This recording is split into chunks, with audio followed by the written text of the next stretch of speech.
Il faut voir Michel Drucker sur scène pour mieux le comprendre. Le cerner. Saisir ce qui l'anime. Au fond de lui. Dans son spectacle de vous à moi mis en scène par sa fille Stéphanie Jarre, il revient sur sa carrière, ses rencontres, sa famille, ses angoisses, ses mésaventures de santé, avec humour, émotion et le plein d'autodérision. Drucker est devenu un personnage, un homme qui résiste à tout, à l'érosion du temps, à la posture et à l'imposture médiatique. Un membre de notre famille aussi. Rencontre. Le premier geste avant de sortir ? Je vérifie que le collier de mon chien n'est pas loin car je ne peux pas sortir sans mon chien. Il le sait d'ailleurs, il m'attend devant la porte tous les matins.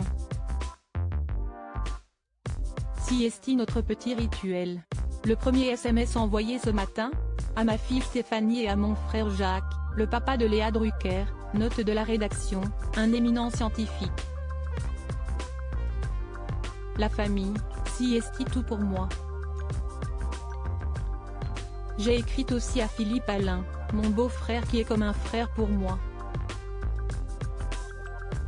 L'endroit où vous rêvez d'aller, de vivre ? En Provence, dans mon village des Galières, car mes parents reposent à 500 mètres de la maison.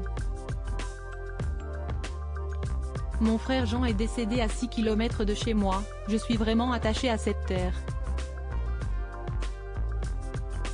Vos héros dans la vie réelle ? Celui qui m'a sauvé la vie, il y a 2 ans, le chirurgien Paul Achou, à l'hôpital européen Georges Pompidou à Paris. J'ai une photo de lui que je regarde tous les jours avant de descendre sur le plateau. Il m'a avoué plus tard qu'il n'avait pas opéré pendant 2 jours tellement il a été épuisé par l'opération.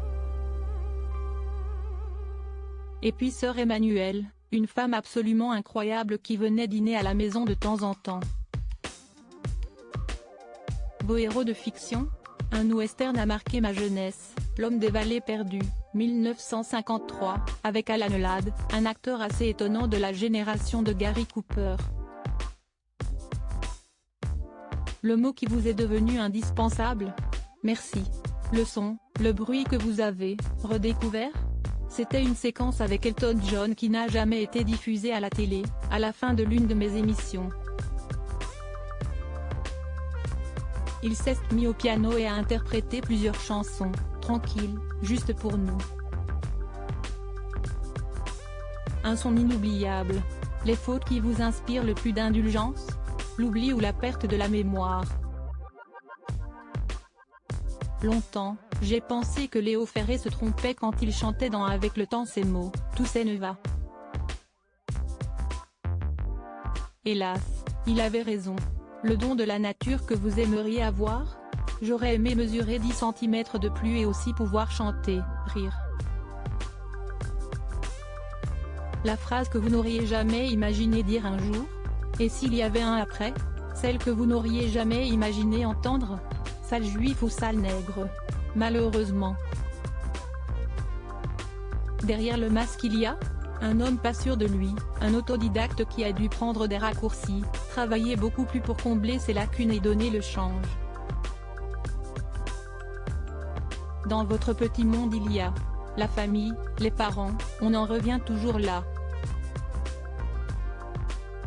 Le monde d'après sera, entre les nouvelles technologies et le rythme infernal, j'ai peur qu'il soit terrifiant et qu'il ressemble au film de Luc Besson Le 5e élément.